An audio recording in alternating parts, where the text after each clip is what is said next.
این مهمتر از همه این ربط دارد با سرمربی دسته مذکور که در جدول مسابقه موقع خوب را صاحب شوند. اینجا هیئت دسته کلوب مرکزی ورزش ارتش دوستان ارجمند بازی میکند که دوام بازی اخیر هم توانست بازی اولی را نشان بدهد.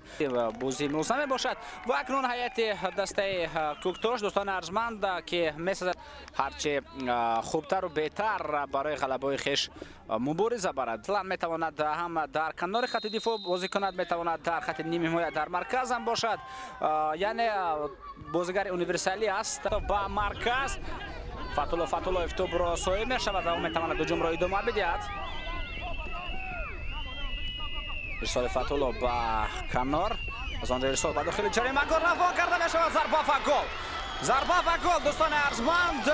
گل را الچیبک رشید بیکوف با ثمر میرساند. بسیار هم گل اولی در اجرای فوتبال بازی مذکور توانست موقع خیلی خوب را اشغال کند و پرتافت را باشد جانبک شریفوف با طرف او اجرا نمود. اینجا همه بازیگران خرسندی میکنند. سیاد، الچیبک رشید بیکوف، کامران میرزاخان و دیگر فوتبالبازانی که از این گل خیلی خرسند شدند. خود الچیبک هم معلوم است خیلی خرسند است از گل.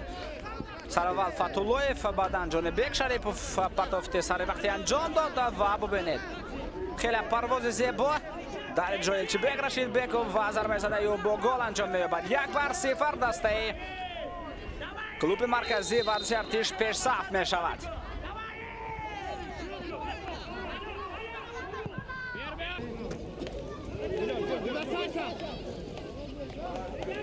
شرف جان سولیف پرتافت با مرکز. ادریس امینو امکانیت خوفناک، ضربه و خود ادریس امینو خیلی هم گل مهم و زیبا را با هدف میرساند و البته رقص او ایستای بازی دوستان ارجمند 2-0 میشود. ادریس امینو توسط کنار با جریمه گل وارد شد، خود به قرار ضربه زنی آمد.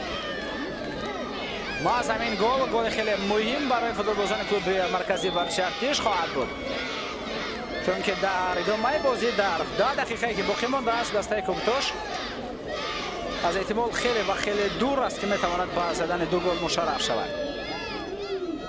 1 گل در نتیجه دلخواه اشتباه میتواند به میان آید، ولی 2 گل این کار دیگر است. دروازه‌بان البته در اشغال موقع اشتباه کرد و توجه کنید کنج دقیقه که او زم کرد در به پایان هم رسیدند و همین طریق دوستان ارجمند دسته چسکا غلبه خود را بر کوکتوش به دست می‌آورد. سیوم موقع خود را باز هم استوار می‌کند. اکنون چسکا در حساب خویش 39 خل دارد. کوکتوش باشد در این حال در زینه هشتم است با 23 خل و موقع دسته مذکور باز هم تنگ‌تر می‌شود. این بازی را با شما من گلروز خدا نظرزاده تماشا کردم. تا بازی نوبتی با شما خیر خوش می‌کنم. خیر.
Hemen zannetti bir bakayım.